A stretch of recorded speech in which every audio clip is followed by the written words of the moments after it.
خوش نصیب لوگ ہیں وہ جن کو اللہ بلاتا ہے. یہ بندہ آتا نہیں بلکہ بلایا جاتا ہے. جس کو چاہتا ہے اللہ اسے بلاتا ہے. ورنہ آپ نے بھی کئی لوگ ایسے دیکھے ہوں گے, پیسوں والے بھی ہیں, مال و دولت بے شمار ہونے کے باوجود یہ حسرت رکھتے ہیں کہ رب کائنات ہمیں بھی اپنے گھر کا دیدار کرا, لیکن وہ نہیں آ سکتے. اللہ جسے پسند کرتا ہے اسے ہی یہاں بلاتا ہے. اس لیے یہ پاک تقدیر مقدس مقام مکہ المکرمہ اللہ نے قرآن میں اس کی قسم اٹھائی. تو معزز حجاج کرام, سب سے پہلے ہماری جو زیارت آئے گی وہ غار سور. انشاءاللہ ہم ادھر پہنچیں گے, اس کے بعد نیچے اتریں گے, زیارت کا دیدار کریں گے اور اس کے بعد دعا کریں گے, واپس گاڑی میں بیٹھ جائیں گے. چونکہ سارے لوگ جرانہ سے احرام باندھیں گے تو اس لیے کوشش کرنی ہے کہ ہم جرانہ سے احرام باندھ کے ظہر کی نماز حرم میں پڑھیں. ٹائم کی پابندی بہت ضروری ہے. اللہ رب العزت سے دعا ہے کہ اللہ پاک ہمارے اس عمل کو اپنے برگاہ میں قبول و مقبول فرمائے, اور اس وقت کو معزز حجاج کرام قیمتی بنائے. یہاں پہ ایک نیکی 1,00,000 نیکی کے برابر ہے. یعنی ابھی آپ ایک بار سبحان اللہ کہیں گے تو اللہ رب العزت 1,00,000 سبحان اللہ کہنے کے برابر آپ کو ثواب عطا فرمائے. تو اندازہ لگائیں کہ کتنے بڑی ایک سیل لگی ہوئی ہے. یعنی 1,00,000 نماز کا ثواب ایک نماز کے اوپر مل رہا ہے, اور ساری زندگی کی شاید نمازیں 1,00,000 نہیں بنتی. تو اس لیے اس موقع سے فائدہ اٹھائیں اور اللہ کو راضی کریں. ہم نہ تو آئے ہیں سیر تفریح کے لیے, نہ ہی سونے کے لیے, بلکہ اللہ کو راضی کرنے کے لیے آئے ہیں. اور ہمارا مقصد صرف یہی ہے کہ اللہ رب العزت ہم سے راضی ہو جائے, اور ہم سے جو دانستہ یا غیر دانستہ جو گناہ ہوئے ہیں اللہ وہ ہمیں معاف کر. معزز حجاج کرام, عمرہ کرنے کے بعد بندہ ایسے ہی ہو جاتا ہے جیسے ابھی ماں کے پیٹ سے پیدا ہو, نو مولود, بے گناہ, یعنی بالکل پاک. اللہ نے کتنا بڑا انعام عطا کیا ہمیں. اور یہ جو عرش کے اوپر اللہ کا گھر ہے بیت المعمور, عرش کے اوپر 7ویں آسمان کے اوپر جو اللہ کا گھر ہے, جس کا طواف فرشتے کرتے ہیں. کہتے ہیں کہ فرشتے 70,000 فرشتے روزانہ بیت المعمور کا طواف کرتے ہیں. 70,000 فرشتے, 70,000 فرشتے, اور ان میں سے کسی فرشتے کا دوبارہ نمبر نہیں آتا. قیامت تک دوسری مرتبہ وہ طواف نہیں کر سکتا. روزانہ 70,000 کرتے ہیں, اور جو فرشتہ کر لیتا ہے وہ قیامت تک دوبارہ طواف نہیں کر سکتا, اس کا نمبر نہیں آتا.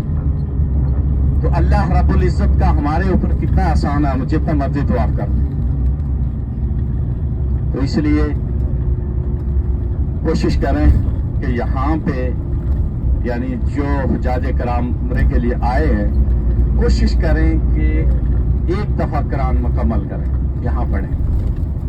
اور اگر جس بندے کو نہیں آتا تو کم از کم اپنی زبان کو ذکر اذکار کے ساتھ ہمیشہ ذکر و اذکار جاری رہے, تاکہ جتنی بھی زیادہ نیکیاں سمیٹ سکتے ہیں ہم سمیٹ لیں.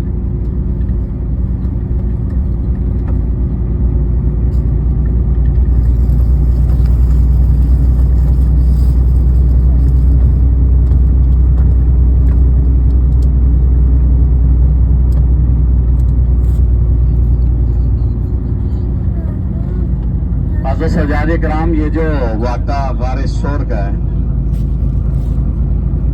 اللہ کے نبی صلی اللہ علیہ وسلم کے گھر کا جب گھیراؤ کر دیا گیا، مشرکین مکہ نے جب آپ کے گھر کا گھیراؤ کر دیا تو آپ صلی اللہ علیہ وسلم کو حکم ہوا ہجرت کا۔ آپ نے حضرت ابو بکر صدیق رضی اللہ تعالی عنہ کو ساتھ میں لیا اور مدینے کے لیے ہجرت کی۔ جب کفار نے گھیراؤ کر دیا تو رات کا ٹائم تھا، آپ قرآن کی تلاوت کرتے ہوئے ان کے بیچ میں سے ایسے گزرے کہ ان کو پتہ ہی نہیں چلا، اور آپ غار سور کی طرف آئے اور کفار آپ کو تلاش کرتے رہے۔ یہاں آ کے تو یہاں یہ پہاڑیاں جب آپ دیکھیں گے تو ایک صحت مند آدمی 2 سے 2.5 گھنٹے لگا کے اوپر جا سکتا ہے، ایک صحت مند آدمی۔ اتنا دشوار گازار راستہ ہے اور پتھریلے نوکیلے پتھر۔ اور جب نبی پاک صلی اللہ علیہ وآلہ وسلم غار کی طرف بڑھے، سیدنا ابو بکر صدیق رضی اللہ تعالی عنہ ساتھ تھے، تو آپ صلی اللہ علیہ وآلہ وسلم کے پاؤں زخمی ہو گئے، خون چلنا شروع ہو گیا۔ تو سیدنا ابو بکر صدیق رضی اللہ تعالی عنہ نے دیکھا کہ آپ صلی اللہ علیہ وسلم کے پاؤں سے خون نکل رہا ہے، تو آپ نے نبی پاک صلی اللہ علیہ وسلم کو اپنے کاندھوں پہ بٹھایا اور غار سور تک لے گئے۔ اور ابو بکر صدیق رضی اللہ تعالی عنہ پورا پاؤں نہیں زمین پہ لگاتے تھے، صرف آگے سے انگلیاں ٹیک کے چلتے تھے۔ تو نبی پاک صلی اللہ علیہ وسلم نے پوچھا کہ آپ پورا پاؤں کیوں نہیں لگاتے؟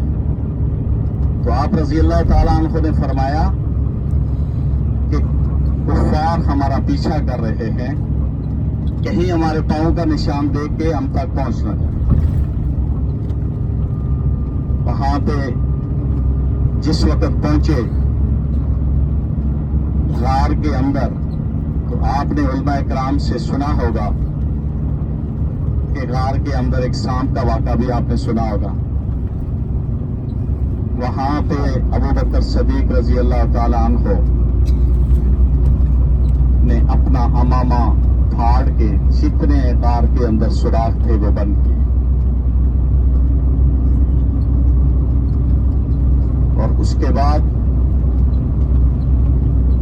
ان کا امامہ کا کپڑا ختم ہو گیا اور ایک سوراخ رہ گیا۔ پھر انہوں نے وہاں پہ اپنے پاؤں کی ایڑی رکھی اور نبی پاک صلی اللہ علیہ وسلم کو اپنی گود میں لٹایا۔ کہتے ہیں وہاں سانپ نے ان کو ڈسنا شروع کیا،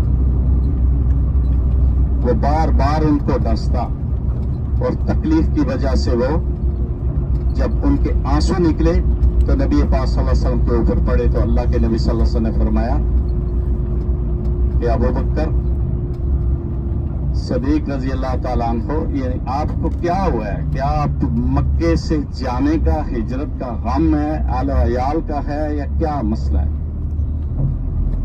تو آپ نے فرمایا نہیں، مجھے ایک سانپ ڈس رہا ہے اور جس کی تکلیف میں برداشت نہیں کر سکتا، اور میں یہ نہیں چاہتا کہ میں پاؤں ہٹاؤں اور وہ آپ کے اوپر وار کرے۔ تو پھر نبی پاک صلی اللہ علیہ وسلم نے لحاب دن لگایا تھا، یہ آپ نے علماء کرام سے سنا ہوگا، وہی غارے سور ہے۔ انشاءاللہ تعالی ہم وہاں پہ پہنچ کے نیچے اتر کے زیارت کر کے سب لوگ دعا کر کے واپس گاڑی میں بیٹھے، اور انشاءاللہ پھر اگلی زیارت کرتے ہوئے تاکہ ہم مسجد جورانہ سے احرام باندھ کے حرم میں جا کے نماز ادا کر سکیں۔